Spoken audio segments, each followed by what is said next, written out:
అతి శ్రేష్టమైన నామములో ఈ ప్రార్థన అడుగుచూ వేడుకుంటున్నాం తండ్రి.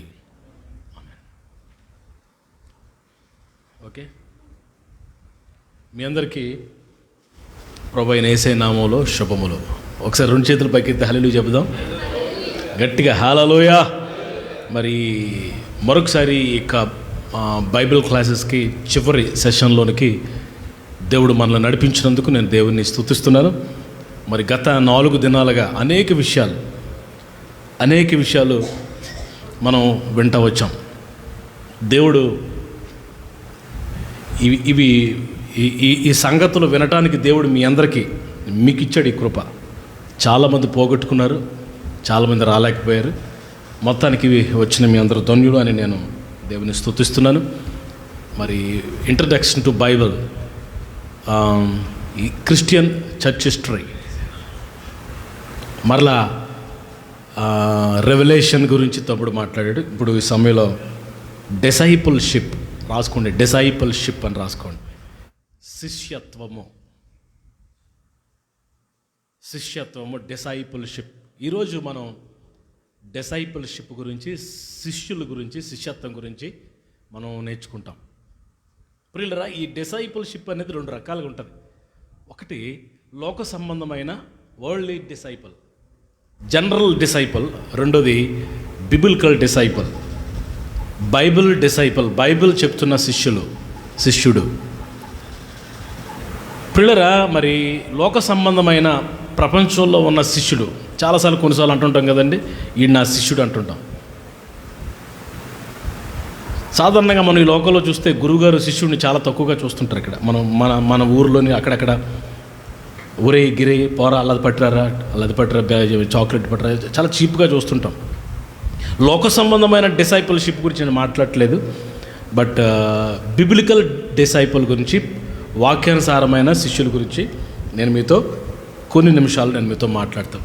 అంతేకాదు, ఈ శిష్యుడి గురించి చెప్పేటప్పుడు మధ్యలో నేను ఒక 3 మీకు జ్ఞాపకం చేయాలనుకుంటున్నాను. అదేంటంటే శాస్త్రులు, పరిసయ్యులు, సద్దుకాయల గురించి కూడా మీకు చెప్పాలనుకుంటున్నాను ఈరోజు. లాస్ట్ రోజు కాబట్టి, లాస్ట్ అవర్ కాబట్టి కొంచెం అటు ఇటు లేట్ అయినా మీరు భరించి చక్కగా వినండి.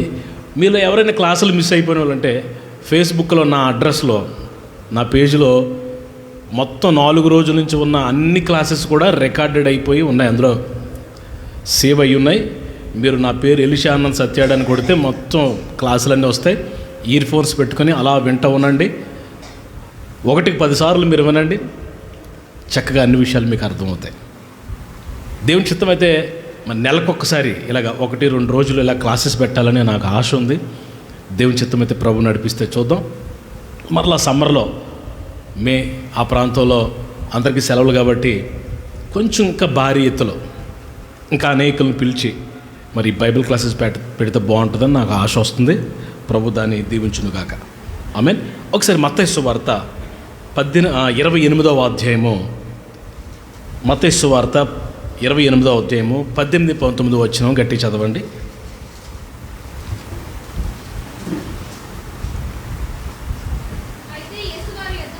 అయితే యేసు వారి యొద్దకు వచ్చి, ఓకే, మీరు వెళ్ళి సమస్త జనులను క్రైస్తవులుగా చేయుడి అన్నాడా? సమస్త జనులు ఎలా చేయండి? శిష్యులుగా చేయండి. తండ్రి యొక్కయు, కుమారుని యొక్కయు,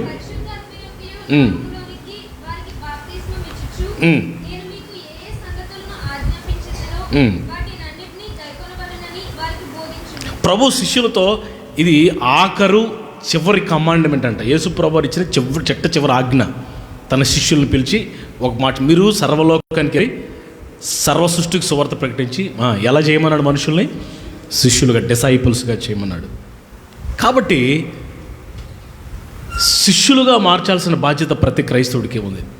మనం శిష్యులుగా మారాలి, మనం అనేకలు శిష్యులుగా మార్చాలి. ఇప్పుడు నేను మీ సబ్జెక్ట్లోకి వెళ్తాను. శిష్యుడు అనే మాట ఇంగ్లీష్లో డిసైపుల్ అంటారు.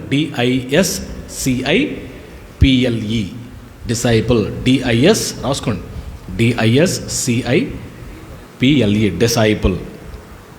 పిల్లరా, ఈ డిసైపుల్ అనే మాట గురించి నేను మీకు జ్ఞాపకం చేస్తాను. ఈ డిసైపుల్ అన్న మాట ఇది గ్రీక్ వర్డ్లో నుంచి, గ్రీక్ వర్డ్లో KOINE కోయిని కోయిన్ అంటే గ్రీక్ వర్డ్.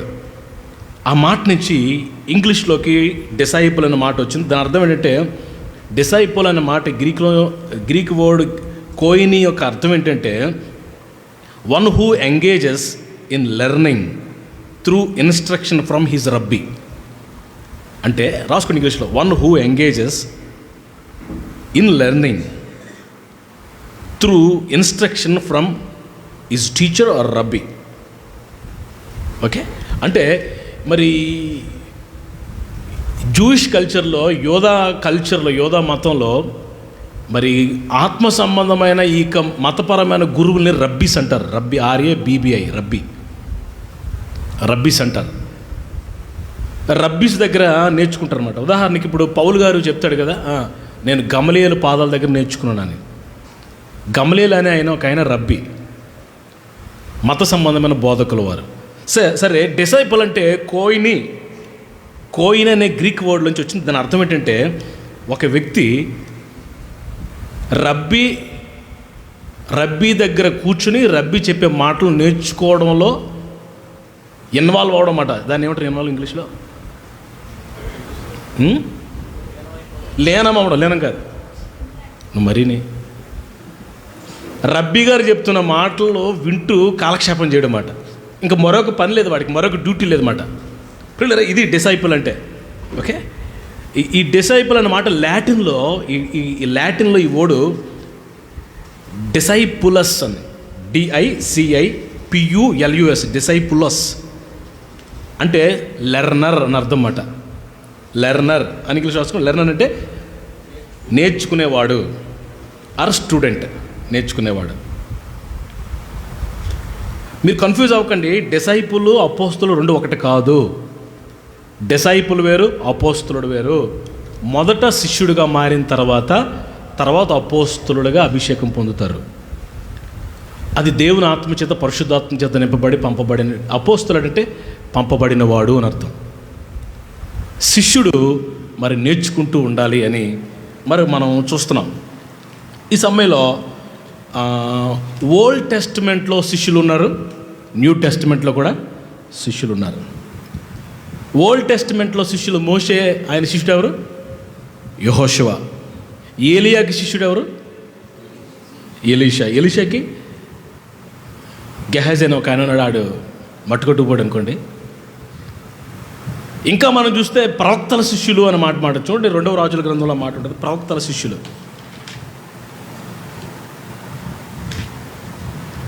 కనిపించిందా మీకు? 2వ రాజుల గ్రంథము 2వ అధ్యాయము 1-3 వచనాలు చూడండి. 2వ రాజుల గ్రంథం 2వ అధ్యాయం 1-3 వచనాలు. యెహోవా సుడిగాలి చేత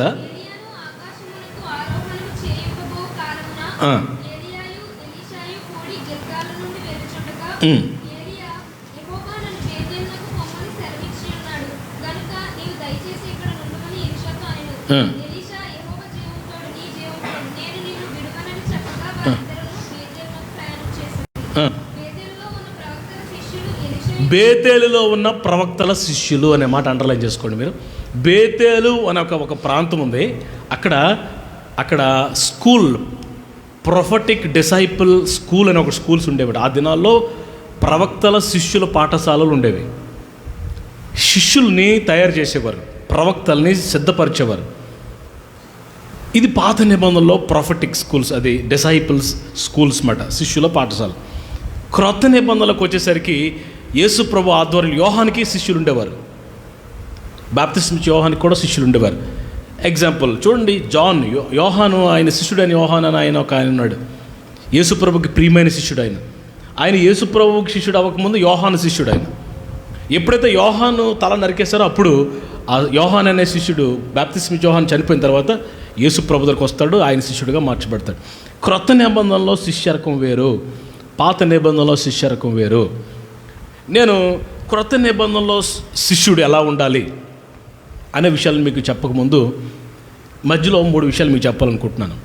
ఆ రోజుల్లో సమాజం మొత్తం అంతటిని పాడు చేసిన 3 తెగలు ఉండేవి. యేసు ప్రభు ఉన్న దినాల్లో ఓకే, ఫస్ట్ సెంచరీలో, దానికంటే ముందు ఆ తర్వాత సమాజాన్ని పాడు చేసి 3 తెగలు ఉన్నాయి. అందులో ఏంటంటే శాస్త్రులు, పరిసయ్యులు, సద్దుకయ్యులు. చెప్పండి, ఎవరు రాసుకోండి. శాస్త్రులు, పరిసయ్యులు, సద్దుకయ్యులు. మరి నేను వాళ్ళ గురించి కొన్ని విషయాలు మీకు చెప్పాలనుకుంటున్నాను. ఓకే, ఈ పరిసయ్యుల గురించి మొదలు చెప్తాను. పరిసయ్యులు వాళ్ళు ఎప్పుడు ఏమనుకుంటారంటే మేము ప్రత్యేకించబడిన వారం అనుకుంటారు. వారు ఏమనుకుంటారంటే మేము ఒక్కరమే ధర్మశాస్త్రాన్ని పరిరక్షిస్తాం, మేము ఒక్కరమే యోధా జాతిని కాపాడుతాం, మేము ఒక్కరమే ధర్మశాస్త్రాన్ని కాపాడుతాం అని ఒక రకమైన మత సంబంధమైన మౌఢ్యం కలిగిన వాళ్ళు వీళ్ళంతా. రాసుకుంటున్నారా? ఈ పరిసయ్యులు అనే మాట ఎప్పుడు బయటకు వచ్చిందంటే 134 134 to 104 BCలో వచ్చింది. 134 to 104 BC.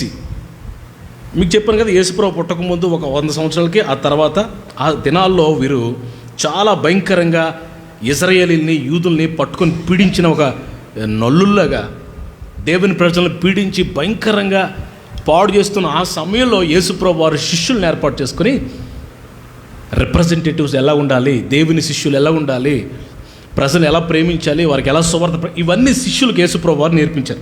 అవి మీకు చూపిస్తాను తర్వాత. పిల్లరా, ఈ పరిసయ్యుల గురించి మనం చూస్తే వారు appear more religious than others. అందరికంటే ఎక్కువగా మేమే భక్తులము అన్న ఫీలింగ్ వాళ్ళలో ఉండేది. వీళ్ళందరికీ భక్తి లేదు, మేమే భక్తులు అన్న ఫీలింగ్ వారికి. దీన్ని ఏమంటారు మన భాషలో? జీవపు డమ్ము అనొచ్చు. ఆత్మ సంబంధమైన గర్వం వారు కలిగి ఉండేవారు ఈ పరిసయ్యులు. ఎవరిని పట్టించుకున్నారు, ఎవరిని చూసారు నల్లులాగా చూసేవారు అన్నమాట. నువ్వెంత, నీ బతుకంత, నీకు ప్రార్థన చేయడం రాదు, నువ్వు అలా ఉండనివారు. వారు ఒక రకమైన గర్వంతో ఉండేవారు. దే విల్ ఇంకోటి ఏంటంటే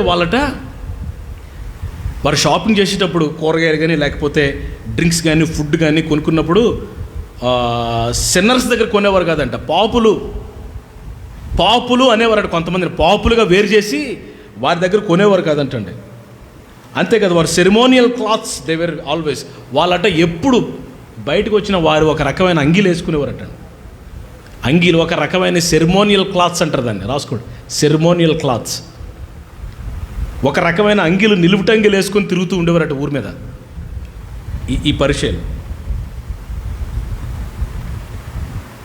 మత్తయి సువార్త 15:3 చూడండి. మత్తయి సువార్త 15, మీరు బైబిల్ చూస్తూ రాసుకుంటుండండి ఈ పరిసయ్యుల గురించి. పితృపారంపర్యమైన ఆచార వ్యవహారాలు బ్రహ్మాండంగా పాటించేవారట. 15:3 మత్తయి సువార్త. అందుకైనా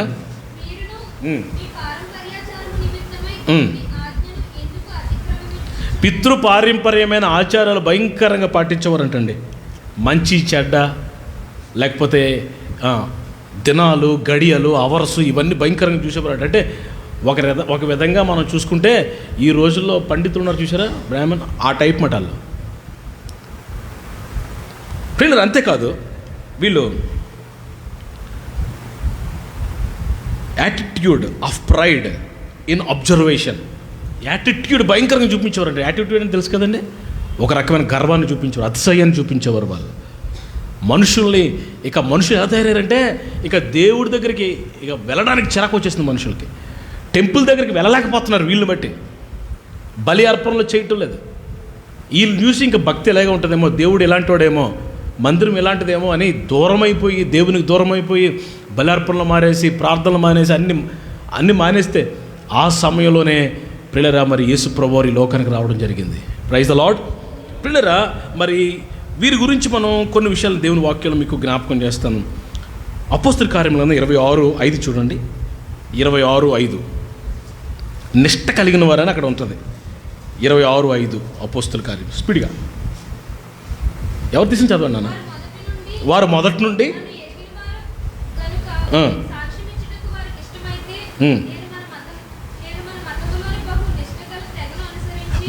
మతములో బహు నిష్ట కలిగిన తెగ, అదే పరిసయ్యుల తెగ. రాసుకుంటారా? నిష్ట కలిగిన తెగ, తడి మడి నిష్టలమాట. అంతేకాదు, లోకసువార్త 18:11 మనం చూస్తే వారట అతిశయపడేవారంటే భయంకరంగా. లోకసువార్త 18:11 నేను చెప్తే ఈ రిఫరెన్స్ అని రాసుకోండి. ఇప్పుడు మీరు చూడగలిగితే చూడండి, లేకపోతే ఇంటికి వెళ్తారా చదవండి. ఒకళ్ళు చదవడానికి ప్రయత్నం చేయండి. 18:11 లోకాసు వార్త 18:11.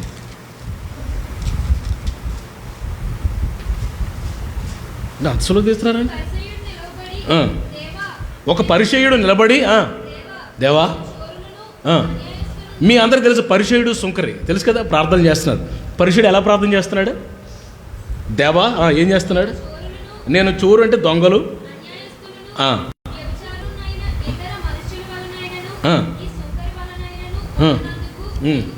వాడెవడండి అనుకుంటున్నాడు, వాడెవడండి అలా నేను దొంగోళ్ళ లేను, నేను వ్యభిచారిలో లేను, నరహంతకులా లేను, చివరికి ఈ సుంకర్లాగా కూడా నేను లేను. వింటున్నారు జాగ్రత్తగా? అతిశయపడే స్వభావం ఈ యొక్క శాస్త్రులకి పరిచయులకి ఎక్కువగా ఉండేది. మీరు చూస్తే వీళ్ళంట ఎంత దారుణం అంటే దారుణం అనొచ్చు, అతిశయపడేవారు. చూడండి మత్తయి 23:23 చూడండి. 23:23. అయ్యో పరిచయులారా, పుదీనాలోని సోపులో జీలకర్రలో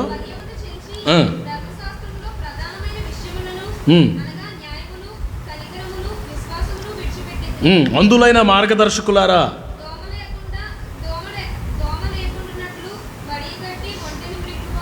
అదండి వీళ్ళు భోగతం. దేనిలో దశమ భాగాలు చేస్తున్నారంటే పుదీనా తెలుసు కదా, పుదీనా ఆకులు ఎన్ని ఉంటాయి కదా, అందులో కూడా దశమ భాగం తీసి పక్కన, పుదీనా ఒక కట్ట తీసి పక్కన 10 కట్టలు ఒక కట్ట, జీలకర్రలో కూడా దశమ భాగం, అన్నిట్లో దశమ భాగం తీస్తున్నారు. కానీ వారు అసలైనది విడిచిపెట్టేశారు. అంతేకాదట, వడగట్టేటప్పుడు దోమ పడకుండా వడగొడతారట, ఒంటిని మింగేస్తున్నారంట. వారి పరిస్థితులు ఏమాత్రం ఆత్మీయ జీవితాలు సరిగ్గా లేవు. వారి ఆత్మీయ జీవితం చాలా భయంకరంగా ఉన్నట్టుగా మనం లోకాసు వార్త 16:14 ధనాపేక్ష పరులు అంటారు. లోకాసు వార్త 16:14 ధనాపేక్ష గల పరిచయులు, ధనాపేక్ష కలిగిన పరిచయులు.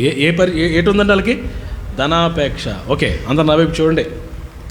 ఇది పరిచయుల యొక్క భోగతం పరిస్థితి, వారికి స్థితిగతులు. ఈ పరిచయుల్ని యేసుప్రభువు వారు చాలా భయంకరంగా ఖండించాడు. ఏమంటాడంటే, నా వైపు చూడండి, మత్తయి రాసుకోండి, మత్తయి 12:34 సర్ప సంతానమా అన్నాడు ప్రభు. మత్తయి సువార్త 12:34 సర్ప సంతానమా అన్నాడు. మత్తయి సువార్త 15:12 గుడ్డివారులారా అన్నాడు, బ్లైండ్ అన్నాడు, గుడ్డి వాళ్ళు మీరు. ఓకే, 15:12 రాసుకున్నారా? నన్ను రాసుకుంటున్నారా? మత్తయి సువార్త 23:13 ఏమన్నాడంటే, మీరు వేషధారులు అన్నాడు, వేషధారులారా అన్నాడు ప్రభు. మత్తయి సువార్త 23:33 ఏమన్నాడంటే, ఇందాక సర్ప సంతానం అని అడగను, ఇప్పుడు ఏమన్నాడంటే మీరు సర్పములు అన్నాడంటే, మీరు సర్పాలే, మీరు పాములు అన్నాడు. వైపర్స్ అన్నాడు ఇంగ్లీష్లో. వైపర్స్ అంటే నల్లత్రాచులు అంటండి. నల్లత్రాచు మంచిదని అంటారండి కాంతరాజు గారు? బాబోయ్ అంటున్నాడు ఆయన.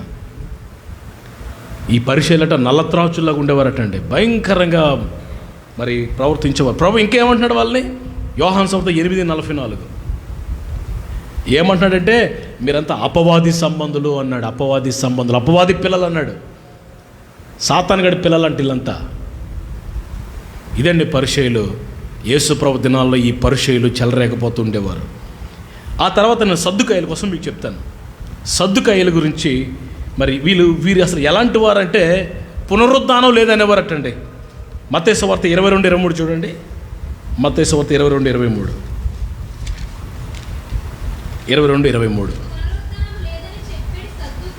ఏం లేదని చెప్తారు వారు.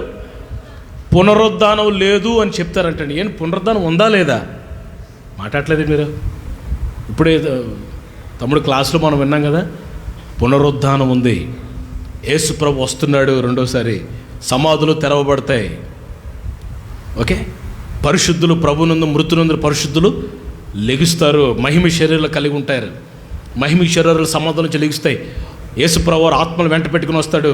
ఆ రెండు కలిసి కనురెప్పపాట్లో మేఘాల మీద ఎత్తబడతాం. దట్ ఈస్ కాల్డ్ పునరుద్ధానం. ఈ పునరుద్ధానం లేదు అంటారు మీరు. అసలు పునరుద్ధానమే లేకపోతే ఇంకా ఆత్మీయ జీవితం ఏముందండి? భయంకరమైన మనుషులు వీరు. మత్సరంతో నిండుకున్నారంట. అపోస్తులు 5:17 ఈ సద్దుకాయలు మత్సర పరులు అంట, భయంకరమైన అసూయ పరులు.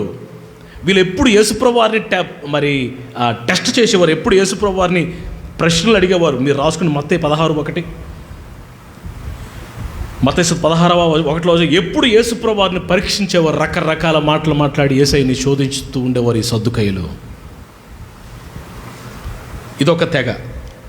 మూడోది స్క్రైబ్స్ అంటారు ఇంగ్లీష్లో. స్క్రైబ్స్, పరిచయలేమో ఫారసీస్, సద్దుకాయలే సద్దుసీస్. మూడవది శాస్త్రుని స్క్రైబ్స్ అంటారు, SCRIBES, స్క్రైబ్స్. వీళ్ళు ఏంటంటే వీళ్ళ బుద్ధి ఏంటంటే లాలూచి పడిపోతారంటే, బోధ చేసేటప్పుడు లాలూచి పడిపోతారంట. రాసుకోండి, ఇంటిగా చదువుకుంటారు మీరు. మత్తయి సువార్త 7:29 ఉంది. మత్తయి సువార్త 7:29 లాలూచి పడిపోయి అంటే అనుకూలమైన బోధ చేస్తారు, మనుషులకు అనుకూలమైన బోధ. పాపాన్ని ఖండించరు, అనుకూలమైన బోధ చేసి మనుషులు సంతోషపెట్టి వాళ్ళందరినీ నరకం పడి వీళ్ళంతా. మత్తయి 5:20 ప్రభు అంటాడు, మత్తయి 5:20 శాస్త్రుల నీతి కంటే పరుషయుల నీతి కంటే మీ నీతి అధిక. చదవండి, ఆ మాట చదివితే బాగుంటుంది. 5:20 మత్తయి సువార్త 5:20. శాస్త్రుల నీతి కంటేను పరుషయుల నీతి కంటేను మీ నీతి అధికం కాకపోతే. ఇప్పుడు చెప్పండి, శాస్త్రుల నీతి పరిశీలన నీతి ఎలాంటి నీతి? తేలిపోయే నీతి, అసలు ఎందుకు పనికిరాని నీతి వారంతా. ఈ మాట చూడండి, జాగ్రత్తగా వినండి. శాస్త్రులను గురించి మీరు జాగ్రత్త పడుడి. నిలువుటంగి ధరించుకుని వాళ్ళు నిలువుటంగిలు ధరించుకుని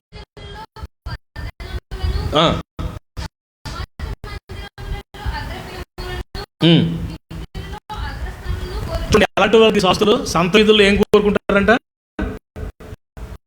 వందనాలు. చెప్పకపోతే ఊరుకో, వందనం చెప్పాలి. మా ఊరు ఆడేం చేసాడంటే నమస్కారం చెప్పి ఒక ఎవడన్నా పొరపాటున నమస్కారం చెప్పి ఎవడో చెప్పలేదు అనుకో, ముందు చెప్పేశాడు నమస్కారం చెప్తే నమస్కారం.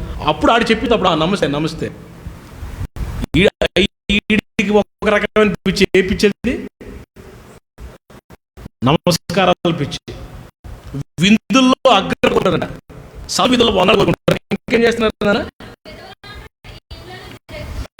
విధవరాండ్ల దిగమించి ఈ రోజుల్లో చూడండి, ఈ విడోస్ కోసం కదా పెన్షన్, అది కూడా మింగేసే వాళ్ళు చాలామంది ఉన్నారు. పేదలకు ఇచ్చి ఇల్లులో ఏం మింగేసే వాళ్ళు చాలామంది ఉన్నారు ఈ రోజుల్లో. రాజకీయ నాయకులు వీళ్ళు ఆ టైప్ అప్పటి నుంచి ఉన్నారు. ఇంకా దీర్ఘ ప్రార్థన చేస్తాను. ఇదండి శాస్త్రులు పరిచయులు సద్దుకయ్యలు. ఆ దినాల్లో యేసు ప్రభు దినాల్లో భయంకరంగా పాడు చేశారు, భక్తిని పాడు చేశారు, పరిస్థితులు పాడు చేశారు. ఆ సమయంలో యేసు ప్రభు వారు 12 మంది శిష్యులను ఏర్పరుచుకుని ట్రైన్ అనిపించి వారిలాగా ఉండొద్దు, శాస్త్రులాగా మీరు ఉండకూడదు, పరిచయులాగా ఉండకూడదు, సద్దుకయ్యలాగా మీరు ఉండకూడదు. నేను చెప్తాను వినండి. యేసు ప్రభు వారు వారికి శిష్యులు ఎలా ఉండాలో బోధించారు. ఇప్పుడు నేను శిష్యుల యొక్క ప్రిన్సిపల్స్ మీకు చెప్తాను. యేసు ప్రభు కొత్త నిబంధన శిష్యుల యొక్క ప్రిన్సిపల్స్ అని రాసుకోండి. New Testament disciples principles. నూతన నిబంధనలో ఉన్న శిష్యులకు ఉండాల్సిన ఆ ప్రిన్సిపల్స్ ఏంటంటే ప్రిన్సిపల్స్ ప్రియులరా, మొట్టమొదటి రాసుకోండి. Relationship with his master. బోధకునితో సంబంధం, దేవునితో సంబంధం కలిగిన ప్రతి శిష్యుడు. దేవునితో సంబంధం లేకపోతే నువ్వు శిష్యుడు కాదు. You should have relationship with your master. రెండవది enabled and empowered by the Holy Spirit to transfer the people. అంటే నీవు పరిశుద్ధాత్మతో నింపబడి సిద్ధంగా ఉండాలి అన్నిటికీ.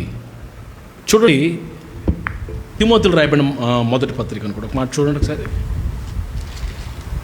2వ తిమోతిలు రాయబడిన పత్రిక 3వ అధ్యాయం 16-17 వచ్చిన ఓపెన్ చేయండి అందరూ. నేను ముగించేస్తాను ఒక 10 నిమిషాల్లో. అందరూ ఓపెన్ చేయండి. 2వ తిమోతి 3వ అధ్యాయం 16 వచ్చిన. ఎంపవర్డ్ అండ్ ఎనేబుల్డ్ అనే మాట దగ్గర సిద్ధపడి ఉండాలంట శిష్యుడు ఎప్పుడు.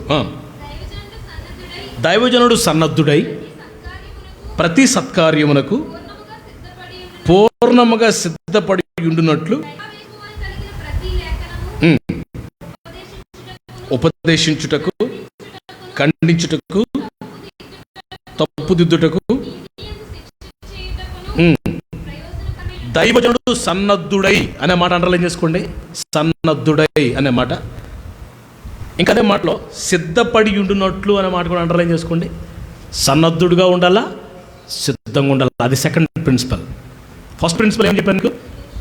Relationship with his master. తన యొక్క గురువు గారితో లేకపోతే యజమానునితో శిష్యుడు ఆ సత్సంబంధాన్ని కలిగి ఉండాలి.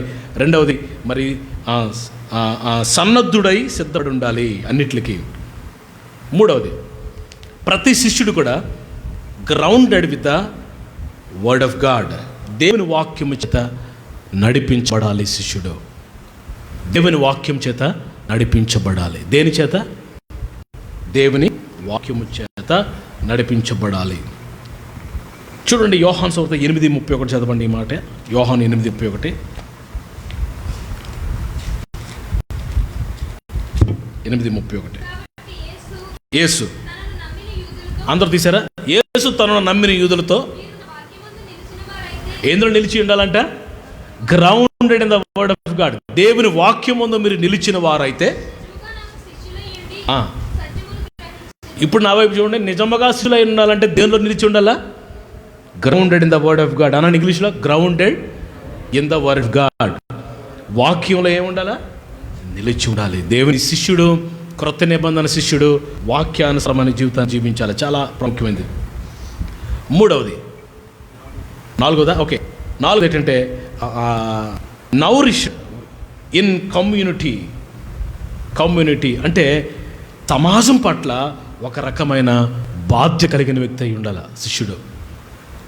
సమాజం ఏమైపోతే పోనే, ఆడేమైపోతే నాకెందుకు, మన కళ్ళ ముందే తాగుతూ తిరుగుతూ తండ్రాలు ఆడుతున్నా నాకెందులే పోయినాడు ఆడే పోతాడు అనుకున్నాడు శిష్యుడు కాదు. వాడు నావాడా, పైవాడా, పరాయివాడా, వేరే ఊరువాడా, వేరే కులవాడా, అవన్నీ ఉండవాడికి. ఈ షుడ్ హ్యావ్ దట్ నౌరిష్మెంట్ అంటే ఒక రకమైన బాధ్యత కలిగి ఉంటాడు సమాజం పట్ల. ఈ should have that type of care అన్నమాట. ప్రతి శిష్యుడు కావాల్సింది ఏంటంటే కేర్, నౌరిష్మెంట్, కేర్ కలిగి ఉండాలి, బాధ్యత కలిగిన వ్యక్తిగా. అది నాలుగవది కదా. ఐదవది transformation just like his master.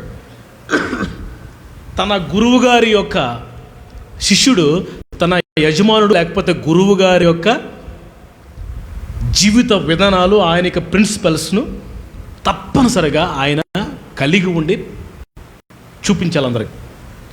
అంటే ఈ should be just like his master అనమాట. తన గురువు గారిలాగా ఉండాలి శిష్యుడు. చూడండి, తన గురువు గారుగా ఉండాలి. రోమిల్ రాబిన పత్రిక 8:29 చదవండి.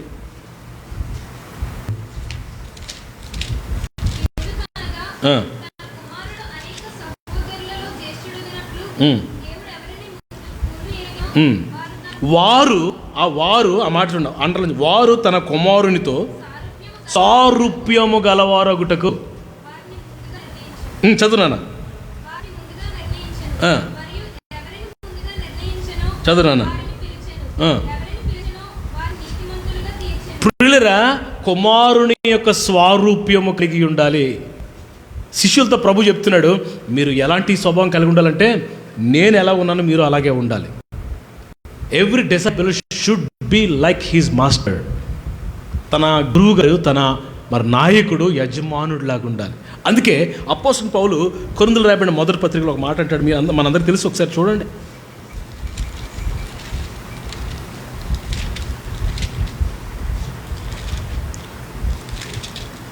పదకొండవ అధ్యాయం మొదటి వచనం చూడండి. కొరింథీయులకు రాయబడిన మొదటి పత్రిక 11:1. పౌలు గారు ఏమంటున్నాడు చూడండి, నేను క్రీస్తుని పోలి నడుచుకున్న ప్రకారము. అదండి నిజమైన శిష్యుడు ఎలా ఉండాలంటే గురువు గారిలాగా, యజమానుడిలాగా ఉండాలి. గురువు గారు మరొకలాగా నేను మరొకలాగా ఉంటానంటే అవ్వదు. వాడు శిష్యుడు కానేరాడు. ఓకే, ఇది ఎన్నోది? ఐదోదా? ఒకసారి ఫస్ట్ నేను చెప్పినానా? తన యొక్క యజమానుడితో మంచి సంబంధం కలిగి ఉండాలి. మొదటిది. రెండోది, పరిశుద్ధాత్మ శక్తితో నింపబడి సిద్ధపడి ఉండాలి. దేవుని వాక్యం చేత నడిపించబడాలి. సమాజం పట్ల ప్రతి శిష్యుడు, డిసైపుల్కి సమాజం పట్ల ఆ బాధ్యత, అవేర్నెస్ ఉండాలి.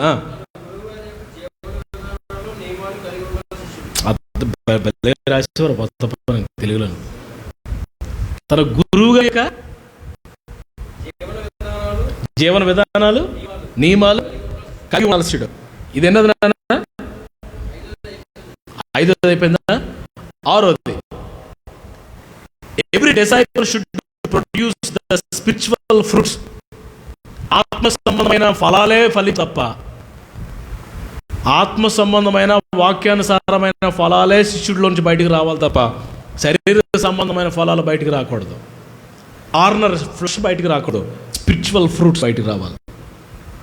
నేను మీకు రెఫరెన్స్లు కూడా చెప్తాను తర్వాత, ఒక 5 నిమిషాలు పోయిన తర్వాత. మరి దేవుని వాక్యంలో శిష్యుడికి ఉండాల్సిన సుగుణాలు, ఈ ప్రిన్సిపల్స్, క్యారెక్టర్స్ మీకు చెప్పిన తర్వాత. Okay, praise the Lord, hallelujah. Spiritual fruits కలిగి ఉండాలి శిష్యుడు. తర్వాత 7th, 7th ఏంటంటే spirit leading in service and in machine.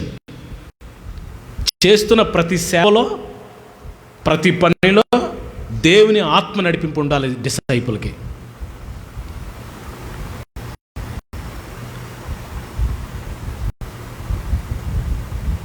Okay, 8వది, ప్రతి శిష్యుడు should have the part of Christ sufferings.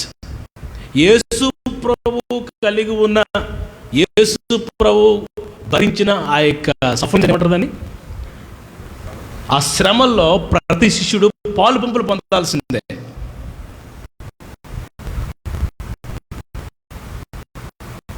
ప్రయాసపడాల్సిందే ప్రభు కొరకు. ఎగ్జాంపుల్ అపోస్తలుడు పౌలు గారు. మీరు మరి కొరింథీ మొదటి పత్రిక అనుకుంటా మీరు చదివితే,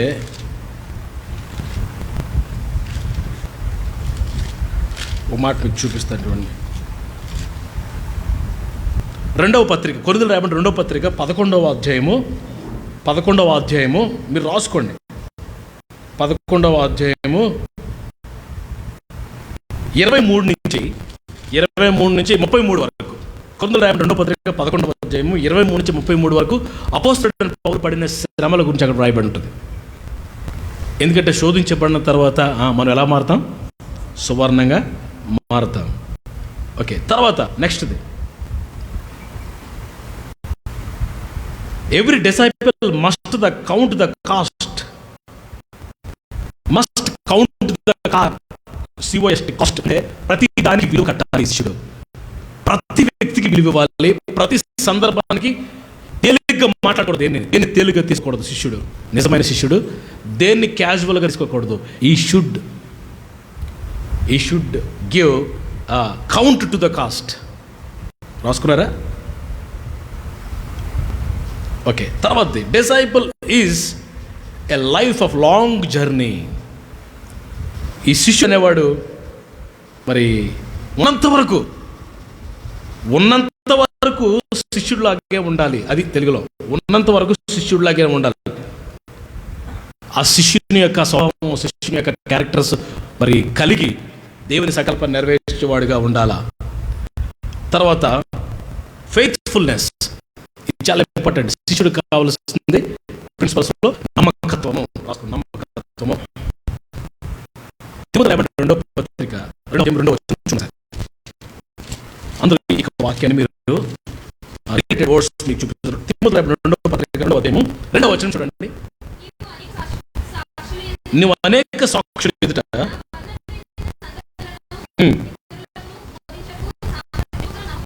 సామర్థ్యము కలిగిన నమ్మకమైన మనుషులు అప్పగించమంటున్నాడు. నమ్మకమైన మనుషుడు. ప్రతి శిష్యుడు, యేసు ప్రభు వారికి ప్రతి శిష్యుడు ఎలా ఉండాలి? నమ్మకత్వం కలిగి ఉండాలి. వాక్యంలో మాట్లాడేదంటే, నువ్వు చిన్న వాటిలో నమ్మకం ఉండే అనేకమైనవి నీకు దేవుడు అప్పగిస్తాడంట. చిన్న దాంట్లో నువ్వు నమ్మకం లేకపోతే, దేవుడికి ఇచ్చిన చిన్న పరిచర్య, దేవుడికి ఇచ్చిన చిన్న ఉద్యోగం, దేవుడికి ఇచ్చిన చిన్న వ్యాపారం, పిల్లలు మనం అందరం శిష్యులుగా ఉండటానికి పిలువబడ్డాం. Praise the lord. మనం అందరం శిష్యులుగా ఉండడానికి ఎందుకు? మీరు మనమంతా శిష్యులు ఎలాగవుతామండి? యోహాను సువార్త 15వ అధ్యాయంలోకి రండి ఒకసారి. మనం శిష్యులమే. చూడండి 15వ అధ్యాయం 8వ వచనం చూడండి. 8వ వచనం, మీరు బహుగా ఫలించుట వలన నా తండ్రి మహిమ పరచబడును. అదండి, మీరంతా నాకు శిష్యులు కుదరు. మనం అందరం సంఘంలో ఉన్న వారందరూ యేసు ప్రభువు వారి శిష్యులే. ఆమేన్ చెప్పండి. హల్లెలూయా, హల్లెలూయా. నువ్వు అపోస్తలుడిగా ఉండకపోతే పర్వాలేదు, కానీ శిష్యుగా మాత్రం ఉండాల్సిందే.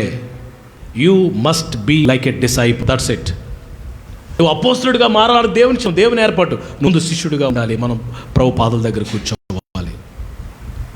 ఫెయిత్ఫుల్నెస్ అని చెప్పాం కదా. ఓకే, తర్వాతది ఎన్నోది ఇప్పుడు మనం మాట్లాడుకుంటాం? 12వది. మీకు ఎవరికైనా నోట్స్ కావాలని మన శ్రేష్ఠ కూడా సంప్రదించండి, చక్కగా రాస్తున్నాడు. హ్యూమిలిటీ కావాలా? హ్యూమిలిటీ అంటే ఏంటి నాన్న? చెప్పాలి ఎవరంటే హ్యూమిలిటీ అంటే? What is humility? నేను నువ్వు తగ్గించుకోవటం. ప్రభు ఏమన్నాడు కదా, చూడండి. ప్రభు ఏమన్నాడు? ప్రభు ఒక మాట చెప్తారు. చూడండి, మత్తయి వార్త 16:24 చూడండి. ప్రతి ఒక్కరు అందరూ ఓపెన్ చేసి ఆ మాట చూడాలి. శిష్యుడికి ఉండాల్సిన చాలా ప్రాముఖ్యమైన ఆ ప్రిన్సిపల్ అది. మత్తయి వార్త 16:24. అప్పుడు యేసు తన శిష్యులను చూచి, మీలో ఎవడైనా నన్ను వెంబడించాలని శిష్యుడిగా ఉండాలనుకుంటే ఏం చేయాలంట? తను ఉపేక్షించుకొని తన సిలువనెత్తుకొని నన్ను వెంబడించాలి. తాను ఉపేక్షించుకోవాలి. అదే హ్యూమిలియేషన్ అంటారు. నేను ఏమి కాదు అని అనుకోవాలి. నేను దుమ్ముయు ధూళిని. ఎవరన్నారు ఈ మాట? నేను దుమ్ముయు ధూళిని అని ఎవరన్నారు? ఎవరు అన్నారులేండి? అబ్రహాం అంటాడు, నేను దుమ్ముయు ధూళిని, నేను పురుగుని, నేను నరుని కాదు పురుగుని అన్నారు. ఎవరు? దావీదు. నేను ఏ పార్టీ వాడిని అన్నారు. ఎవరు? నేను ఏ పార్టీ వాడిని అన్నారు. ఎవరు? దావీదు. నేను ఏ పార్టీ వాడిని అయ్యా? ఇంకా ఎలా దేవుని వాక్యంలో మనం చూస్తే దేవుని బిడ్డలు అంత తగ్గించుకునండి. ప్రతి శిష్యుడికి ఉండాల్సిన హ్యూమిలియేషన్, తగ్గింపు. ఐ అనేది ఐ మస్ట్ డై అన్నాడు ఒక ఆయన. I and must die. నేను కాదు క్రీస్తే. పౌలు గారు అదే చెప్తారు, నేను కాదు క్రీస్తే. Not I but Christ. We have to show Jesus, not Elisha Anand, not somebody. నిద్ర చేస్తున్నట్టుగా ఉంది, ముఖం కొడుకెళ్ళి గిలా పామేసుకుంటుంది బుర్ర. దేవుని స్తోత్రం చెప్పండి గట్టిగా. క్లాసులు అయిపోయి ఈ రోజుతో అయిపోతాయి. దేవునికి స్తోత్రం చెప్పండి. హల్లెలూయా. ఓకే, హ్యూమిలియేషన్ కావాలి. తగ్గింపు చాలా అవసరం. Next, unexpected mind. ఎక్స్పెక్ట్ ఏది చేయకూడదంటండి. లోకాసు వార్త 18:28 చూడండి. 18:28 శిష్యుడికి ఉండాల్సిన ప్రిన్సిపల్స్లో కొన్ని మాటలు అందరూ చూడండి ఒకసారి. 18:28 చదువుతున్నాం కదా. ఓకే, పేతురు అంటున్నాడు, మాకు కలిగినవన్నీ విడిచిపెట్టి నిన్ను వెంబడించుమనగా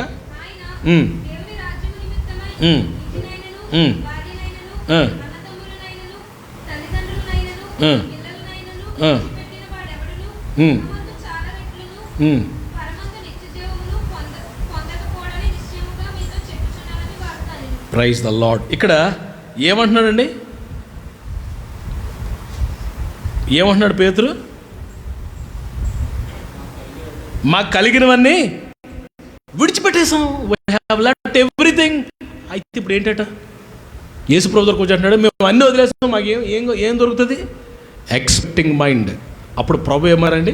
నా నిమిత్తము, దేవుని రాజ్యము నిమిత్తము ఇంటినైనా భార్యనైనా, అయ్యి బాబా ఇంకేమైనా అన్నదమ్ములు ఇంకేమైనా తల్లిదండ్రులు ఇంకేమైనా పిల్లలైనా విడిచిపెట్టేవాడు ఇహలోకమందు ఇహమందు చాలా రెట్లు పరమందు నిత్య జీవము పొందకపోవడని నీతి నిశ్చయముగా చెప్పుచున్నాను. ఏది ఎక్స్పెక్ట్ చేయకూడదు. మా శిష్యుడు ఏది ఎక్స్పెక్ట్ చేయకూడదు.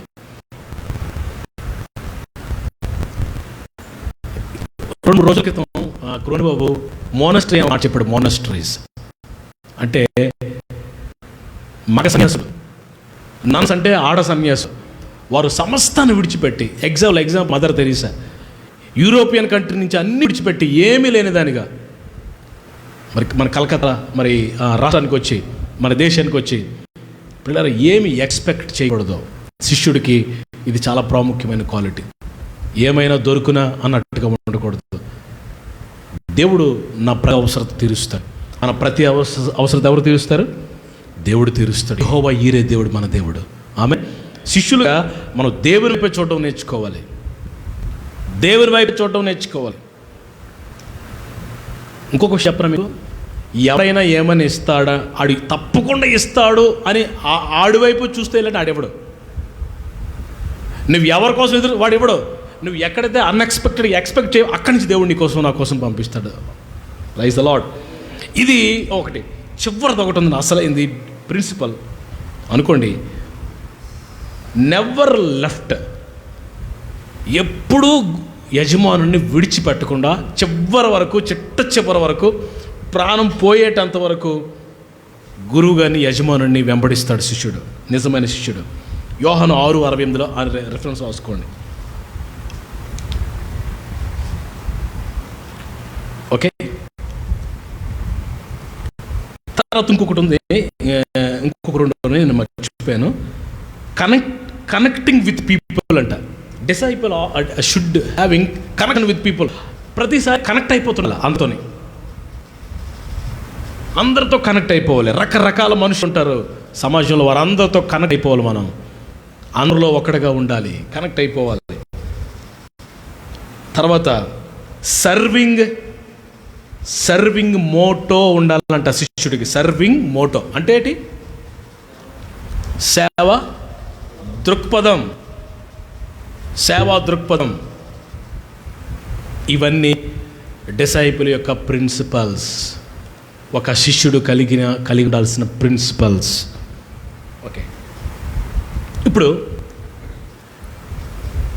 జనరల్ ప్రిన్సిపల్స్ చెప్పాను. ఇప్పుడు బిబిలికల్ ప్రిన్సిపల్ రిగార్డింగ్ డిసైపుల్. వాక్యానుసారమైన దేవుని వాక్యం శిష్యుడు ఎలా ఉండాలో చెప్తుంది. త్వరగా చెప్తాను, రాసుకోండి. మార్కు 16:15 రాసుకోండి. ఫస్ట్ది మార్కు సువార్త 16:15 రాసుకోండి. వాక్యానుసారమైన శిష్యుడు ఎలా ఉండాలి? మార్కు 16:15. Preach gospel always. ఎప్పుడు సువార్తను ప్రకటించేవాడుగా ఉండాలి శిష్యుడు. రెండవది అపోస్తలుల కార్యాలు 1:8. సాక్షిగా ఉండాలి. ప్రభు అంటాడు కదా, మీ మీదకి పరిశుద్ధాత్మ దిగి వస్తాడు, మీరు అప్పుడు ఎలా ఉంటారు? బూదిగంత వరకు మాట్లాడలేదు, సాక్షులుగా ఉంటారు. మీరు రెఫరెన్స్ ఉంటే చదువుకోండి. ఓకే. మూడవది రోమపత్రిక 10:15. నీవు పంపబడాలి. You should be sent by God.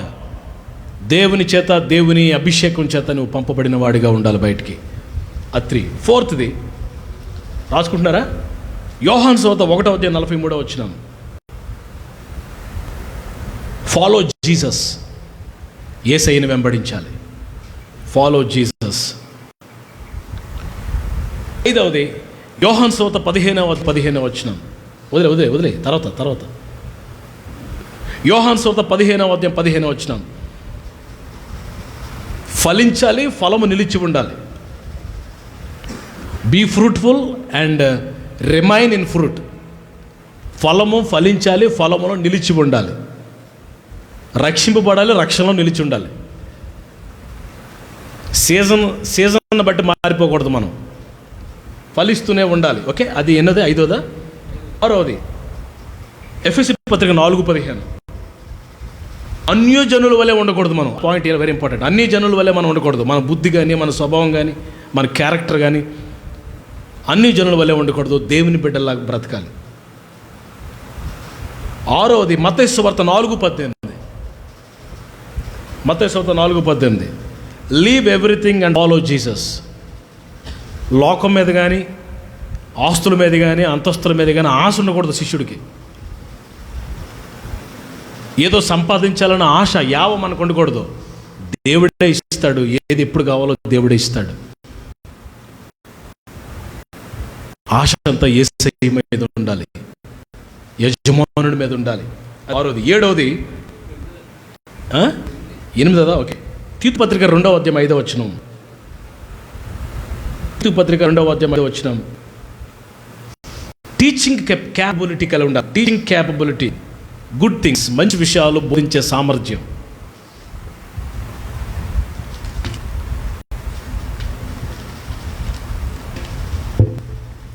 Okay, wonderful.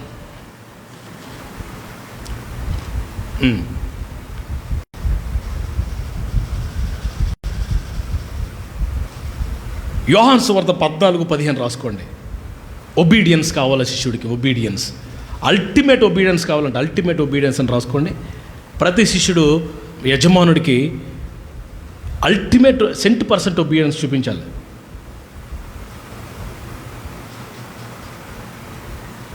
Okay,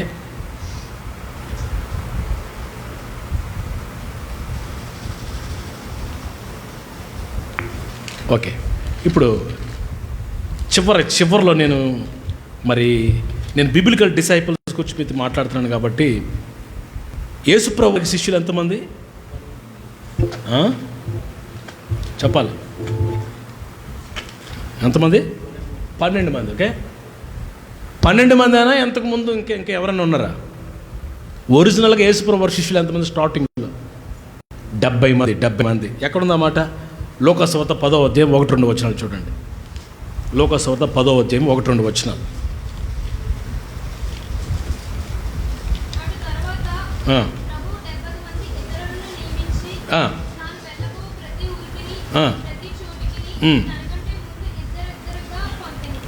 డెబ్బై మంది ఉండేవారండి. అయితే ఒకసారి యోహాను సువార్తలో మీరు చూస్తే, ఒకసారి ప్రభు అంటారు, నా రక్తము తినండి, నా శరీరం తినండి, నా రక్తం తాగండి, ఇవన్నీ చెప్తుంటే సనుగుడు మొదలెట్టారంట ఈ 70 మంది. సనుగుడు, ఆ సనుగుడు యేసుప్రభు వారు చూసి అందరు పిలిచి అన్నారంట, నన్ను వెంబడించాలనుకుంటే వెంబడించండి, విడిచిపెట్టి వెళ్ళిపోండి అనేసరికి 12 మంది మిగిలారంటే మిగవాలి కాయ అంటండి. 12 మంది మిగిలారు. ఆ 12 మందిని ప్రభు ఏర్పాటు చేసుకున్నాడు. మత్తయి సువార్త 10వ అధ్యాయం 1వ వచనం చదవండి. మత్తయి సువార్త 10వ అధ్యాయం 1వ వచనం. 10:1. ఆయన తన 12 మంది శిష్యులను పిలిచి, వెరీ గుడ్,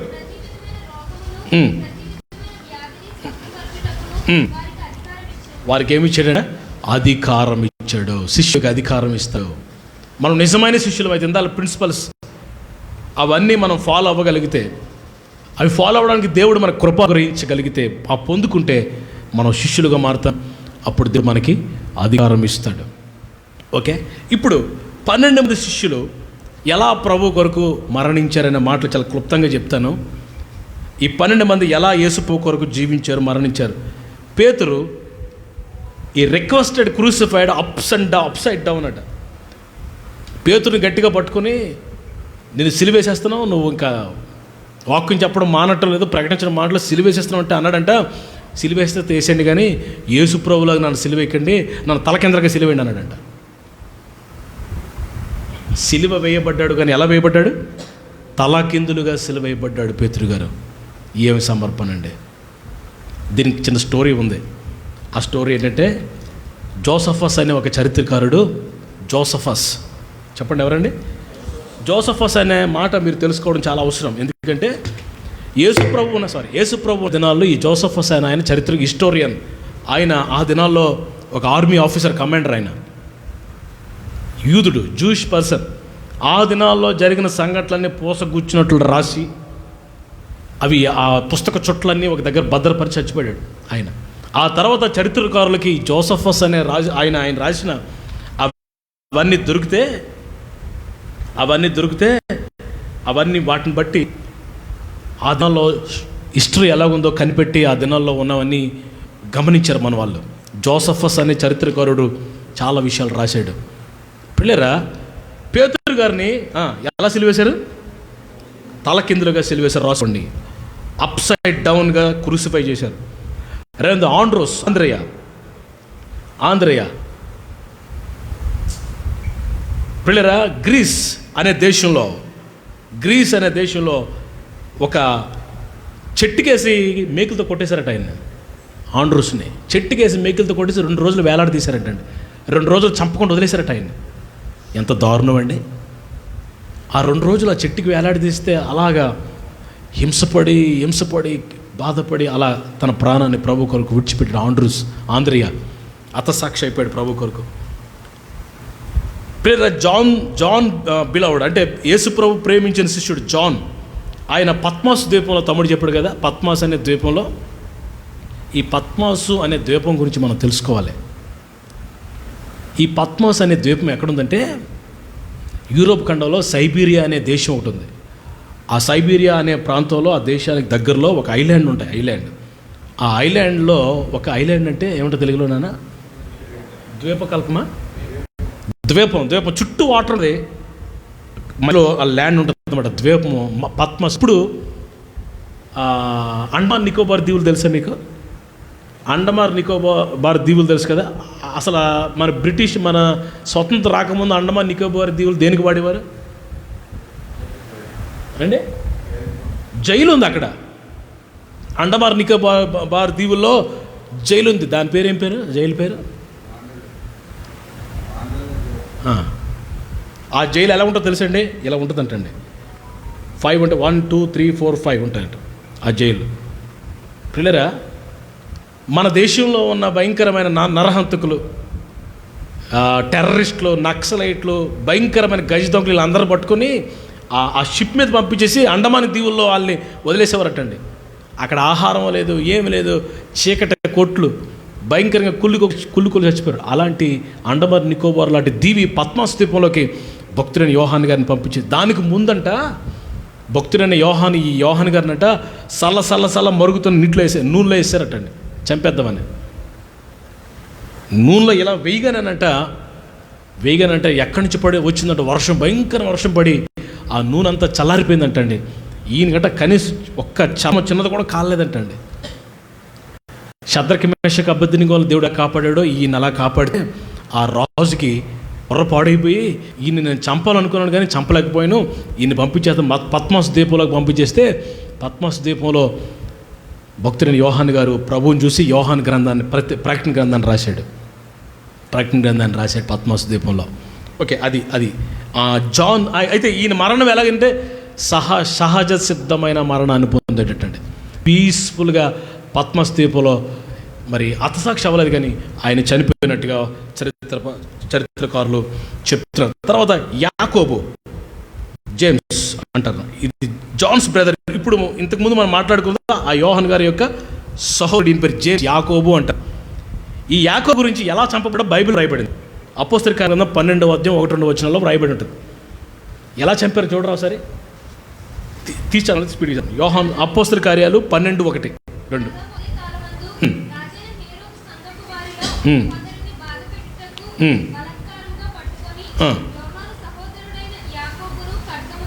అదండి, ఈ యాకోబు ఎలా చంపాడండి? బ్రతికి ఉండగానే బీహెడెడ్, బ్రతికి ఉండగానే యాకోబుని పిల్లరా, సేమ్ ఇదే మరణం అపోస్తలుడైన పౌలు గారికి కూడా వచ్చింది. శిరశ్ఛేదనం అంటారు దాన్ని. ఒక దెమ్మలా ఉంటుంది. ఇక్కడ చూసారా, మన చర్చి గ్రౌండ్లో ఒక దెమ్మలాంటి కట్టారు చూసారండి, ఆ రాడ్లు తిప్పడానికి చూసారా, అలాంటి దెమ్మలా ఉంటుంది. ఆ దెమ్మ మీదంట ఈ మెడకాయలు పెట్టాలి. ఇలా పెడి ఆ రోమా సైనికుడు వచ్చి పదునైన కత్తి తీసుకొచ్చి ఏదో మేక తలకాయ నరికినట్టుగా నరికేసేవారటండి దేవుని ప్రజలు. ఎంత భయంకరమైన హతసాక్షి అయిపోయాడు యాకోబు గారు. బీహెడెడ్ అంటే శిరశ్ఛేదనం చేయబడ్డాడు. Okay, Herod killed him with sword. Okay, తర్వాత బర్తలోమియా ఆయనంట బ్రతికుండగానే చర్మం ఒలిసేశారంట. He was skinned alive. బ్రతికుండగానే చర్మం ఒలిసేసంట. ఇంకా కొట్టుకుంటుంటే ఈడు ఇంకా బతుకున్నాడని చెప్పి కత్తితో పీకనకు చంపేశారటండి.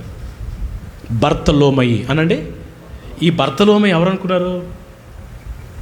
చరిత్రకారులు చెప్తారు ఈయనట నతానియేల్ అంట. ఫిలిప్ తీసుకొచ్చాడు చూసారా ప్రభు దగ్గరికి. ఈ నతానియేలే మారు పేరు, ఇంకో పేరు ఉందట, ఈయన పేరు బర్తలోమియే అయి ఉండొచ్చు అని చరిత్రకారులు చెప్తారు. ఎంత దారుణమైన మరణాన్ని ప్రభు కొరకు ప్రియులరా. ఓకే, తర్వాత Philip hung until death. Egypt దేశంలో సువార్త పర్యటించడానికి వెళ్ళిపోతే ఈ ఫిలిప్పాయన్ని మరి ఆ పేకకి తాడు కట్టి చిట్టికి ఏలాడదీశారటండి, ఉరి తీసేశారు ఆయన్ని. వెళ్ళాడిపోయాడు. ఐగుప్తు దేశానికి సువార్తను తీసుకుని వెళ్ళాడు. పిల్లరా, ఈ శిష్యులందరూ యేసుప్రభు చనిపోయి పునరుద్ధరణ అయిన తర్వాత భయంకరమైన శ్రమ కలిగింది ఆ ఆది సంఘంలో. ఆ అంతియోకయ అనే ఒక ప్రాంతంలో చర్చ్ గ్యాదర్ అయ్యేదన్నమాట ఆ దినాల్లో, ఎర్లీ చర్చ్.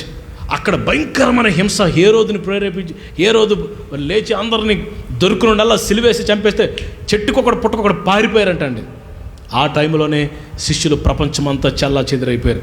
అప్పటికే రోమన్స్ పరిపాలన చేశారేమో, వాళ్ళు రహదారులు అద్భుతంగా వేసారేమో. ఆ వయోజ్ అంటే తెలుసు కదా, సముద్రయానం, సముద్ర మార్గాలు, మరి ఆ రోడ్డు మార్గాలు పుట్టకొకడు చెట్టుకొకడు చెదిరిపోయారు. ఆ సమయంలో థామస్ గారు మన భారతదేశానికి, కేరళ రాష్ట్రానికి వచ్చి మన దేశానికి ప్రవేశం. అదే సమయంలో ఈ ఫిలిప్ ఆయన ఈజిప్ట్ వెళ్ళిపోయాడు. అక్కడ ఇన్ని మరి హ్యాంగ్ చేసి చంపేశారు. థామస్ గురించి మీకు తెలుసు కదా, థామస్ గారి గురించి. మన దేశంలో కేరళ వచ్చాడు, అక్కడి నుంచి చెన్నై వచ్చాడు. చెన్నైలో ప్రార్థన చేసుకుంటుంటే వెనకాతల నుంచి వచ్చి ఈటుతో, థామస్ వాజ్ స్పియర్డ్ అని రాసుకోండి, ఈటుతో వెనకాతల నుంచి వచ్చి పొడిచి చంపేశారండి. దానికంటే ముందు థామస్ గారి గురించి ఒక మాట మీకు చెప్తాను. పర్వాలేదా? మాట్లాడట్లేదు, ఓకే. ఇలా ఎంటర్ అయ్యేటట్టు కేరళలో థామస్ గారు ఇలా ఎంటర్ అవ్వగానంట, షిప్ దిగి ఇలా దిగ్గానంట, అక్కడట కేరళ బ్రాహ్మణ్స్ అట్ట సూర్యుడికి పూజ చేస్తున్నారంట. ఎలా? ఆ వాటర్ తీసి మంత్రాలు చదివి పైకి విసురుతున్నారంట, సూర్యుడికి సమర్పణ చేస్తున్నారంట వాటర్, సముద్రపు నీళ్ళు. ఇది చూసి ఆశ్చర్యపోయి అడిగాడంట, ఈ వాటర్ మీరు ఎవరికి పంపిస్తున్నారు, ఎవరికి ఇస్తున్నారంటే సూర్య భగవాన్ అడిగారంట. మరి మీరు అర్పిస్తుంటే తీసుకోవాలి కదా, మళ్ళీ కింద పడిపోతుంది అన్నాడంట. అదంతేలే అన్నారంట. ఏంటి అదంతేలే? ఓ పిచ్చోళ్ళారా, మీరు సమర్పిస్తున్నారు కానీ దేవుడు కాదు కాబట్టి అంగీకరించట్లేదు, కింద పడిపోతుంది, నేను నా దేవుడికి అర్పిస్తాను చూడండి చెప్పి ప్రార్థన చేసి నీరు తీసి ఇసిరాడటండి. వాళ్ళందరూ చూస్తుండగా నీరు అలా పరలోకంకి వెళ్ళిపోయిందంటండి. వాళ్ళందరూ నిశ్చేష్టులు అయిపోయి ఆశ్చర్యపడిపోయి థామస్ గారు కాలు మీద పడిపోయారటండి. థామస్ గారు కాలు మీద పడిపోయి ఎవరి దేవుడు అంటే అప్పుడు సువార్త మొట్టమొదటిగా మన భారతదేశంలో రక్షణ పొందే, బాప్తిసం పొందిన వాళ్ళు బ్రాహ్మణ్స్ ఫస్ట్ ఆ జంజాలు తెంపేసి రక్షణ పొంది బాప్తిసం పొంది యేసయ్య బిడ్డలు అయిపోయారు. ఆ తర్వాత ఆయన సువార్త ప్రకటించుకుంటూ వస్తుంటే ఆ దేశం, ఆ ప్రాంతం, అప్పుడు దేశాలు అయిన చిన్న చిన్న దేశాలు, ఇంకా రాష్ట్రాలు మారలేదు. ఆ దేశపు రాజు కొడుకు చచ్చిపోయాడటండి. ఎవరో చెప్పారంట, థామస్ గారు దేవుని యేసుప్రభు సేవకుడు, ఆయన వచ్చి ప్రార్థన చేస్తే బతుకుతాడు. చచ్చిపోయిన దగ్గరికి వెళ్ళి ప్రార్థన చేసేటండి. చచ్చిపోయిన దగ్గర ప్రార్థన చేసి లేచి కూర్చున్నాడంట రాజుగారి కొడుకు. అంతే, రాజుగారు క్రైస్తవుడు అయిపోయాడు. అందుకే కేరళ రాష్ట్రం అంతా 85% క్రిస్టియన్స్. అక్కడంతా చర్చిలో సువార్త, అనేక మంది దేవుని బిడ్డలు. అక్కడ స్వార్థం ముగించి తమిళనాడు వచ్చాడు. తమిళనాడు వాటర్లో ఆయనట ఈ తమిళ తోమాని ఇష్టపడక తరివేశారండి కొండ మీదకి, పారిపోయాడు కొండ మీదకి. ఆ కొండ మీదకి పారిపోతే చుట్టూ ముళ్ళు కంచెలు వేసారట కొండ చుట్టూను, నువ్వు ఎలా దిగో చూస్తావని. ఆయన 40 రోజులు దిగలేదంట. 40 రోజులు అక్కడ కొండ మీద ఏంటి, వాటర్ ఉండదు, ఫుడ్ ఉండదు, ఏముండదు, చచ్చిపోయి ఉంటాడు చెప్పి ఆయనట ఈ అందరూ కర్రల కదులుపుని బయటకు వెళ్తానట. ఆయనట కలిసి ప్రార్థన చేస్తానట. ఆ పక్కనట నీటి ఓట ఒకటి దేవుడు తెరిచాడట. ప్రైజ్ ది లార్డ్ చెప్పండి గట. ఆ నీరు తాగుతున్నాడు, మరి దేవుడు ఆహారం పంపించాడు. అలా ఏరియా పోషించాడు నాకు తెలియని. అప్పుడు తెరవబడిన కొండ మీద తెరవబడిన నుయ్యంట ఇప్పటి వరకు జీవజల ఓటలాగా అలా ఊరుతూనే ఉందటండి. అక్కడి నుంచి తమిళనాడు వచ్చేసాడు. నొంగవాకం అనే ప్రాంతంలో మరి ఒక కొండ మీద వెళ్ళి ప్రార్థన చేసుకుంటుంటే వెనకాతల నుంచి వచ్చి ఈటుతో పొడిచి చంపేశారు థామస్ గారిని. ఎక్కడైతే చచ్చిపోయాడు, ఎక్కడ తరం గార్చాడో ఆ ప్రాంతం పిల్లరా తమిళనాడులో అనేక క్రైస్తవులు, ఇప్పుడు ప్రపంచంలో ఎక్కువ సంఘాలు ఉన్న రాష్ట్రం ఏంటంటే తమిళనాడు.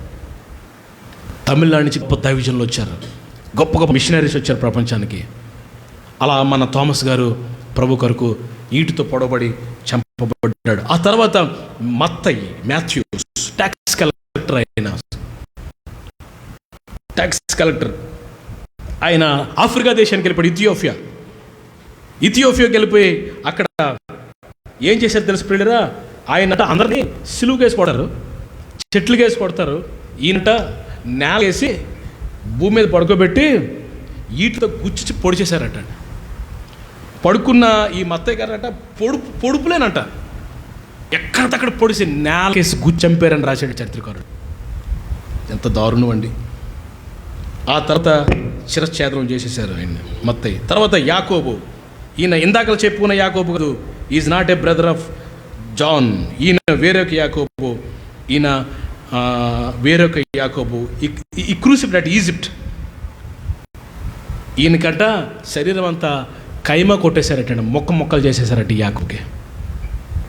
అంత భయంకర ప్రభు కొరకు శిష్యులు యాకోబు. తర్వాత యోధ, ఇస్కరియోతు యోధ కాదు, జూడ్ యోధ అంటారు. ఈయన ఆర్మేనియా దేశంలో బాణాలు కొట్టి చంపేశారంట, యోధని బాణాలతో కొట్టి చంపేశారంట. తర్వాత జెలోత్ అయిన సీమోను ఆఫ్రికా దేశంలో ఇంగ్లాండ్ దేశానికి సువార్త ప్రకటిస్తే అక్కడ భయంకరంగా సిలువకేసి కొట్టి మరి చంపేశారు ఈ యొక్క శిష్యుడైన, ఈ యొక్క మరి సహోదరుడైన సీమోను. ఇలా ఎలా చచ్చిపోయాడు మనకు తెలుసు కదా, కృపను పోగొట్టుకున్నాడు, ఆయన అసహ్యపోయాడు. ఈరోజు శిష్యత్వము, ఇది నేను ఇప్పుడు మాట్లాడిన మాట న్యూ టెస్ట్మెంట్ డిసైపుల్, ఆత్మ సంబంధమైన శిష్యులు. ప్రభు మనం అంతా శిష్యులుగా మారాలని కోరుకుంటున్నాడు, మనం అంతా ప్రభు కొరకు బ్రతకాలని కోరుకున్నాడు. మీకు ఒక మాట చెప్తే ముగిస్తాను. సాధు సుందర్ సింగ్ మీకు తెలుసు కదా, ఎంతమంది తెలుసు సాధు సుందర్ సింగ్? మాట్లాడలేదు, అయిపోయింది 5 నిమిషాల్లో ఆమెన్ అంటాను రా, హల్లెలూయా చెప్పండి రా, హల్లెలూయా. సాధు సుందర్ సింగ్ తెలుసు కదా మీకు. సాధు సుందర్ సింగ్ గారంట, ఆయన మన నార్త్ ఇండియా వచ్చి మీటింగ్లు పెడుతుంటే దానియేలయ్య గారు అని ఒక ఆయన, మా ఆత్మీయ తండ్రి, అంటే మన సహవాసానికి ఆత్మీయ తండ్రి దానియేలయ్య గారు అని ఒక ఆయన ఉండేవాడు. ఆయనంట వెళ్ళి సాధు సుందర్ సింగ్ గారితో అడిగాడట, అయ్యా నేను కూడా మీలాగా సన్యాసి అయిపోదాం అనుకుంటున్నాను, అంటే అన్ని వదిలేసి సర్వస్వంగా పరిత్యాగ అయిపోదాం అనుకుంటున్నాను, నేను ప్రభు కొరకు హతసాక్షి అయిపోదాం అనుకుంటున్నాను అన్నాడంట దానియేలయ్య గారు. ఆయన అన్నట్ట, ప్రభు కొరకు హతసాక్షి అయిపోవడం చాలా సులువే, ఒక క్షణంలో చంపేస్తారు, అయిపోతే పరలోకం పోతాం. ప్రభు కొరకు చనిపోవడం సులువే, కానీ ప్రతిరోజు ప్రభుకు బ్రతకడం చాలా కష్టం అన్నాడంట. నువ్వు ప్రభు కొరకు రోజు బ్రతకాల, ప్రభు కొరకు జీవించు, దేవుని కొరకు బ్రతుకు, యేసయ్య ప్రేమను ప్రపంచానికి చూపించు, యేసయ్యలాగా జీవించు, యేసయ్య కొరకు జీవించు, యేసయ్య వలె జీవించు, ప్రాణాన్ని తృణప్రాయంగా ఇచ్చి. పిల్లరా, మనం ఏమి తేలది, ఏమి పట్టుకుని వెళ్ళాం. మనం పట్టుకెళ్ళేటప్పుడు ఆత్మలను తీసుకువెళ్ళాలి పరలోకానికి.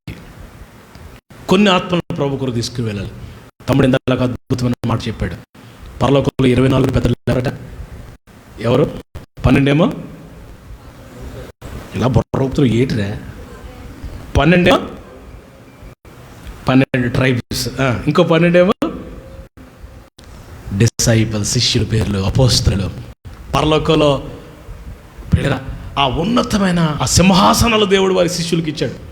పరలోక సింహాసనాలు ఇచ్చాడు, కృపిచ్చాడు, అపోస్తలులుగా చేశాడు, నాయకులుగా చేశాడు, గొప్పవారిగా వాడుకున్నాడు. ఇంకో మాట చెప్పిన మర్చిపోయాను, వీరంతా చదువుకున్నలా శిష్యులు, they are not well educated fisher man, చేపలు పట్టుకునే జాలర్లు, పల్లెలు అండి. వాళ్ళు ఒక పల్లెని తీసుకొచ్చి, ఒక చేపలోని తీసుకొచ్చి పిలిచి సిద్ధపరిచి ఆత్మతో అభిషేకించి గొప్ప కార్యాలు దేవుడు చేయించుకుని పరలోకంలో సింహాసనాల మీద కూర్చోబెట్టాడు దేవుడు. ఇప్పుడు చెప్పండి, శిష్యులకు సింహాసనం ఇస్తాడు దేవుడు. ఆమేన్. ఈరోజు మనం కూడా నిజమైన శిష్యులుగా, యేసయ్య శిష్యులుగా మారి ప్రపంచాన్ని ప్రభు కొరకు సంపాదించి, అనేక ఆత్మల ప్రభు కొరకు సంపాదించి పరలోకంలో ఉన్నత స్థితిలో ఉందుముగాక. ఆమేన్. గట్టిగా చెప్పండి హల్లెలూయా. మీ పక్కలో తిరిగి శిష్యుడిగా ఉండటానికి మీరు పిలువబడ్డారని చెప్పండి. హల్లెలూయా. ఇప్పుడు చెప్పండి, మనం ఎవరమి? డిసైపుల్. శిష్యుడు అంటున్నాడు, వీఆర్ డిసైపుల్స్ అనండి. ఎవరు? వీఆర్ డివైన్ డిసైపుల్స్ అనండి. ఆత్మ సంబంధమైన శిష్యులు ఉండి. హల్లెలూయా. యేసు ప్రభు కొరకు బ్రతికే శిష్యులం. అవసరమైతే ప్రభు కొరకు ప్రాణాలు అర్పించడానికి సిద్ధంగా ఉన్నాం. ఆమేన్. ఒకరోజు ప్రభుకు చనిపోవడం కన్నా ప్రతిరోజు ప్రభు కొరకు బ్రతకడం చాలా గొప్పది. ప్రతిరోజు మనం ప్రభు కొరకు బ్రతుకుతూ, ఒకవేళ దేవుడు మనకి ఆయన చిత్తమైతే హతసాక్షులం అయిపోతాం. ఆ హతసాక్షుల గుంపు పరలోకంలో జ్యేష్ఠుల సంఘం అని ఉంటుంది. జ్యేష్ఠులు పిల్లరా, హతసాక్షుల గుంపు ఒకటి ఉంది, జ్యేష్ఠుల సంఘం ఒకటి ఉంది. ఉన్నత స్థితిలో మరి గొర్రెపిల్ల వెంబడి వెళ్తారంట వాళ్ళు. అలాంటి ఉన్నత అనుభవాలు. ఒకసారి నాకు ఒక దర్శనం వచ్చింది. అదేంటంటే వాక్యంలో వ్రాయబడింది పిల్లరా, పరలోకంలో ఒక సముద్రం ఉంది. ఏంటిది? క్రిస్టల్ సీ, ఏమంటారు తెలుగులో? స్ఫటిక సముద్రం ఒకటి ఉంది. స్ఫటిక సముద్రం మరి ఆవల హతసాక్షుల గుంపు, స్త్రీ సాంగత్యం ఎరగని ప్రభు కొరకు ఏమంటుందండి సమర్పించుకున్న గుంపు ఆ స్ఫటిక సముద్రం అవతల ఉంటారంట పరలోకంలో. నాకు ఒక కళ వచ్చింది. ఏంటంటే ఎర్లీ మార్నింగ్ నేను ఒక సముద్రం దగ్గర తిరుగుతున్నాను. ఆ సముద్రం వాటర్ ఎలా ఉందంటే చాలా క్లియర్గా ఉంది. చూడు, సముద్రం ఒట్టిన రాళ్ళు గవ్వలు అన్ని రప్పలు ఉంటాయి కదండి. సముద్రంకి ఎప్పుడు వెళ్ళలేదు, అలా చూస్తున్నావు నువ్వు. ఆ రాళ్ళు రప్పలు ఉంటాయి, నేను చూస్తున్నాను. ఈ రాళ్ళు రప్పలు కదా, అవి డైమండ్స్, అవి వజ్రాలు, వైడూర్యాలు, ముత్యాలు, ఇంకా ఇంకా దగ్గలాడిపోతుంది. వాటర్ చాలా క్లియర్గా ఉంది. నేను అది చూస్తే పరిశుద్ధాత్మ దేవుడు నాతో చెప్తున్నాడు, నువ్వు క్రిస్టల్ సీ దగ్గరికి వచ్చావు, స్ఫటిక సముద్రం దగ్గరికి నేను తీసుకొచ్చాను. ప్రభు నాతో మాట్లాడుతున్నాడు. నేను ఈ లోపు చూస్తున్నాను, చూసి చాలా ఆనందిస్తుంటే ఈ లోపు ఒక ఆయన అవతల కసించి ఎగురుకుంటూ నా ముందు నిలబెడితే తెల్ల వస్తేసుకుని ఎవరైనా ఇంటితైనా చూడండి బ్రదర్ ఎస్ఎన్ గారు నా దగ్గర వచ్చి మాట్లాడుతున్నారు. ఈ ఒక మాట అన్నాడు, నాకు బాగుతుంది. బాగున్నావా అన్నాడు. బాగున్నానండి. మీ నాన్న ఎలాగున్నాడు అని అడిగాడు. మీ నాన్నగారు ఎలాగున్నాడు? బాగున్నారండి. బాగున్నారన్నా అన్నాను. ఓకే, రోషంగా బ్రతుకే ప్రభు కొరకు అని నా తల మీద చేసి వెళ్ళిపోయాడు. ఇది దర్శనం. వెంటనే ఉదయం లేచి చూస్తే ఆ స్ఫటిక సముద్రం గురించి నేను వాక్యంలో ప్రకటన గ్రంథంలో మరి సమయం లేదు తమ్ముడికి, లేకపోతే చాలా విషయాలు మీతో పంచుకుంది. దేవుని చిత్తం అయితే ఈసారి సమ్మర్లో, వేసవి కాలంలో ఒక వారం రోజులు పగలే పెడదాం. మార్నింగ్ 9 నుంచి సాయంకాలం వరకు మీకు భోజనం కూడా మీకు ఏర్పాట్లు చేసి మరి సంఘాలు చుట్టుపక్కల అందరూ పిలిచి ఈ వాక్యపు తరగతులు పెట్టాలని ఆశ ఉంది. దేవుడు అలాగూ దీవించునుగాక. మనలందరినీ శిష్యులుగా మార్చి ఆత్మ సంబంధమైన కార్యాలు చేయడానికి మనందరినీ దేవుడు సిద్ధపరచునుగాక. ఆమెన్. మరి 4 దినాలు దేవుడు మనల్ని దర్శించాడు. అనేక విషయాలు, వాక్యపు ప్రవాహం దేవుడు మీకు ఇచ్చాడు. నాకు తెలిసి మీ హృదయం నింపుకోండి. మీరు మరలా చూడండి ఫేస్బుక్లో, మరి ఆ ఇయర్ ఫోన్స్ పెట్టుకుని అలా గంటల పడి వినండి. మీ హృదయాలు వెలిగించబడతాయి, మీ మనోహతాలు తెరబడతాయి. మరి ఈ దినాల్లో పరిచయం చేసిన తమ్ముడికి మరి నాకు దేవుడు అత్యధికమైన కృప ఇవ్వాలని. ఇంకో విషయం తెలుసా అండి, ప్రపంచంలో కొన్ని 100 మంది మా లైవ్ని వాచ్ చేస్తున్నారు. వారందరూ దీవించబడాలని మా ఆశ. మరి మీరు దీవించబడ్డారని అనుకుంటున్నాను. దేవుడు మనలందరినీ బహుగా దీవించునుగాక. ఆమెన్. ప్రార్థన చేసుకుందాం. చిన్న వచ్చి ప్రార్థన చేస్తారు. ముగింపు ప్రార్థన చేసిన తర్వాత మనం ఆశీర్వాదంతో మన గృహాలకు మనం వెళ్దాం. అందరూ చిన్న ప్రార్థన చేసుకోండి. అందరూ లేచి నిలబడండి. అందరూ లేచి నిలబడదాం.